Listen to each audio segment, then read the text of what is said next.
জাসদকে আলোচনার জন্য চিঠি দিয়েছেন রাষ্ট্রপতি আব্দুল হামিদ।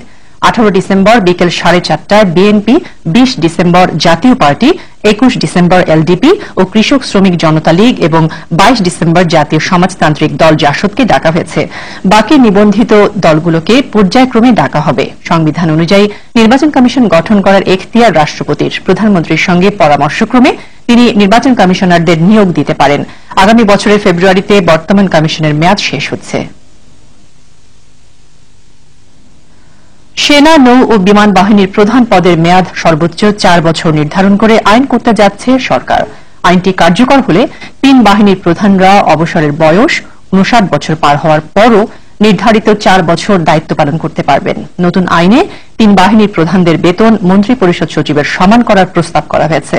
মন্ত্রিসভা বৈঠকে আজ আইনের খসড়ায় নীতিগত অনুমোদন দেওয়া হয়েছে। আরও জানাচ্ছেন নাজিফ ফরাইজি। প্রধানমন্ত্রী শেখ হাসিনার সভাপতিত্বে সচিবালয়ে সোমবারের বৈঠকে প্রতিরক্ষা বাহিনী প্রধান আইন 2016 এর খসড়া নীতিগত অনুমোদন দেয়া হয়।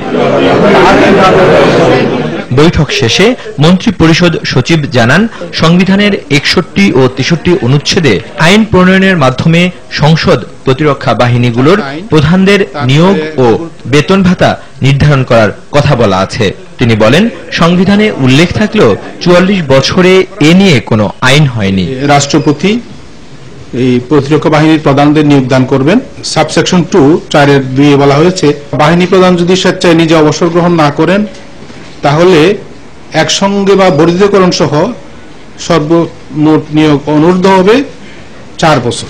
আর্মি চিফ হিসেবে বা আপনার জেনারেল হিসেবে রিটায়ার করার কথা 59-এ, ওই সময় উনি জেনারেল হলেন, আর্মি চিফ হলেন, তখন থেকে ওনার 4 বছর যুক্ত হবে।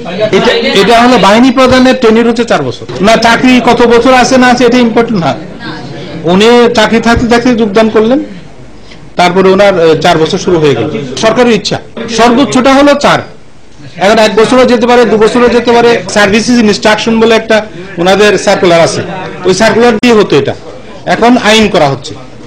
আইনটা চূড়ান্ত হলে এটা কার্যকর হবে। নতুন আইনে 3 বাহিনী প্রধানদের বেতন মন্ত্রী পরিষদ সচিবদের সমান করার প্রস্তাব করা হয়েছে। তবে তারা 7 ধরনের সহ অন্যান্য সুযোগ সুবিধা পাবেন। ওনাদের বেতন যেটা হবে, বেতনটা হলো নির্দিষ্ট করে দেওয়া হচ্ছে। মন্ত্রী পরিষদ সচিবের যে বেতন আছে 80,000 টাকা, সেই ওনাদের কিছু নির্দিষ্ট ভাতা আছে, সেই ভাতাগুলো এজ ইট ইজ রাখা হয়েছে। বাহিনী প্রধানরা অবসরের পর সামরিক বা অসামরিক পদে পুনরায় নিয়োগ লাভের যোগ্য হবেন না। তবে সাংবিধানিক পদে নিয়োগের ক্ষেত্রে বাধা থাকবে না বলে জানান মন্ত্রী পরিষদ সচিব। তবে উনি চুক্তিভিত্তিতে কোন অসামরিক পদে নিয়োগ পেতে পারেন। বৈঠকে ভারতের তামিলনাড়ুর মুখ্যমন্ত্রী জয়ললিতা ও প্রধানমন্ত্রীর বিশেষ সহকারী মাহবুবুল হক শাকিলের মৃত্যুতে শোক প্রস্তাব পাশ হয়। এছাড়া বঙ্গবন্ধু স্যাটেলাইট উৎক্ষেপণ প্রকল্পকে স্বীকৃতি দিয়ে থাইল্যান্ডের আইটিইউর পক্ষ থেকে দেয়া পুরস্কার প্রধানমন্ত্রীর কাছে হস্তান্তর করা হয়। নাজিফ ফরাইজি, RTV, ঢাকা। আগামীকাল মঙ্গলবার 12 রবিউল আওয়াল, পবিত্র ঈদে মিলাদুন্নবী। এই দিনে আখেরি নবী হযরত মুহাম্মদ সাল্লাল্লাহু আলাইহি ওয়াসাল্লামের জন্ম ও ওফাত দিবস। মুসলিম সম্প্রদায়ের কাছে দিনটি অত্যন্ত তাৎপর্যপূর্ণ। বিশ্বের অন্যান্য স্থানের মতো বাংলাদেশেও যথাযথ ধর্মীয় মর্যাদা ও ভাব গাম্ভীর্যের মধ্য দিয়ে দিবসটি উদযাপিত হবে।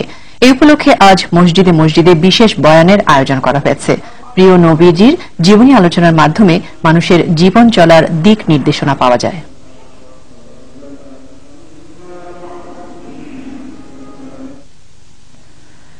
মোবাইল অ্যাপ ও গেম নির্মাণ খাতে সম্ভাবনাময় হয়ে উঠছে বাংলাদেশ। অনেক তরুণ তরুণী একে নিচ্ছেন পেশা হিসেবে। তবে এ খাতে এখনো অনেকগুলো চ্যালেঞ্জ দেখছেন বিশ্লেষকরা। আইসিটি প্রতিমন্ত্রী জানালেন, জনবল তৈরিতে 129টি শিক্ষা প্রতিষ্ঠানে অ্যাপ নির্মাণ প্রশিক্ষণ কার্যক্রম পরিচালনার পাশাপাশি তৈরি হচ্ছে বিশ্বমানের ল্যাবরেটরি। তথ্য প্রযুক্তি খাত নিয়ে সেলিম মালিকের ধারাবাহিক